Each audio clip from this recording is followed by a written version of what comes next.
We spend hours navigating miles of concrete and asphalt, feeling the outward creep of sprawl and the psychological tax of 2-hour commutes.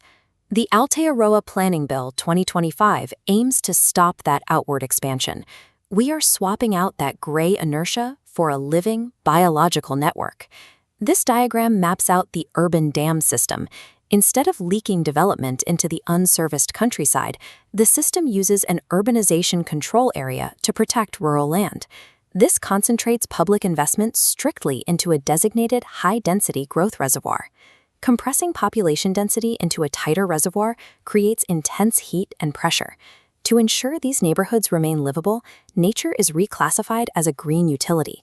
It is treated as essential biological infrastructure, with the same engineering priority as a sewer line or a power grid. In this master plan, we are going to draw up the blueprint for a complete neighborhood. We will map 3 specific tiers of parks, small, medium, and large, and sync every single one of them to a strict public health mandate known as the 3-30-300 rule. We use this design logic to prevent the social and environmental breakdown of high-density living. By engineering the green utility directly into the urban fabric, we move from a subjective, aesthetic-led system to an objective, health-focused standard. This graphic details the 3-30-300 mandate for urban health. The 3 dictates residents must see 3 mature trees from their window for mental micro-restoration. The 30 requires 30% canopy cover to actively cool streets and neutralize the urban heat island effect. Hitting that canopy target in a heavily paved commercial center is difficult using standard planting methods. Dropping a tree into an isolated hole surrounded by asphalt traps it in a concrete coffin. The roots cannot spread, and the tree often dies before it ever grows a mature canopy. To fix this, the mandate requires installing connected soil volumes.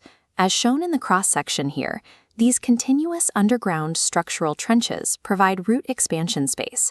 This allows large shade trees to share nutrients and reach full maturity without buckling the pavement above. Because these trenches also act as localized sponges to capture and filter extreme rainfall, this single engineering shift reduces surface runoff so effectively that it saves municipalities 50% on traditional stormwater pipe and pump infrastructure. With the baseline set, our first design step is the small space. As the toolkit illustrates, these are micro-interventions integrated directly into the built environment, ranging from private balconies to shared courtyards. For our blueprint, we are deploying a green heart. This is a shared central courtyard surrounded by a ring of 6 to 8 small detached houses, forming a classic cottage court. Instead of front doors facing an isolated driveway or busy street, every home opens inward toward this shared green space. Residents physically crisscross this communal area daily, engineering positive social friction that dismantles the isolation of typical car-dependent blocks. We run a quick geometry check on the courtyard. We must ensure it is planted enough that a resident looking out from any primary living room window has a direct line of sight to at least 3 mature trees. Because all those windows look directly out onto the shared area, the surrounding homes provide constant passive surveillance. This turns the courtyard into a safe environment for residents and a visible landmark for the community at night. Step 2 scales up to the medium space. We designate a half-hectare to 1-hectare civic park to function as the restorative, walkable anchor for the neighborhood. To hit the final metric of our public health mandate, this anchor park must be positioned so that every resident in the district is within a maximum 300-meter walk. Distance must be calculated by the actual pedestrian path, avoiding barriers like highways. These paths must also meet the 8 to 80 standard, a minimum 5-foot width across all barrier-free walkways, guaranteeing safe access for an 8-year-old on a scooter or an 80-year-old in a wheelchair. We then border the perimeter of the park with as-of-right businesses, like corner cafes or local dairies. This encourages a linger factor, giving people a reason to stay and support the local daytime economy. By combining accessible paths, local commerce, and restorative nature, the anchor space becomes a communal living room. It grants total mobility and independence to anyone who cannot operate a car. The final component of the blueprint is the large space. As shown here in the toolkit, this involves taking broad open spaces, vacant lands or hazard corridors, and transforming them into ecological assets known as urban groves. We bypass standard manicured lawns and apply Miyawaki forest principles.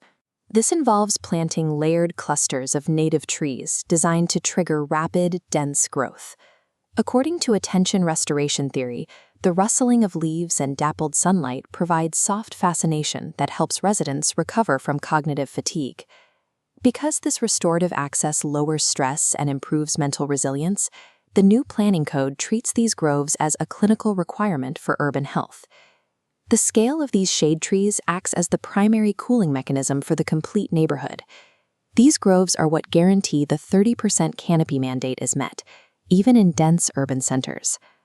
When you step back and look at the fully assembled master plan, you see a continuous network of biological infrastructure connecting the cottage courts, walkable anchors, and urban groves.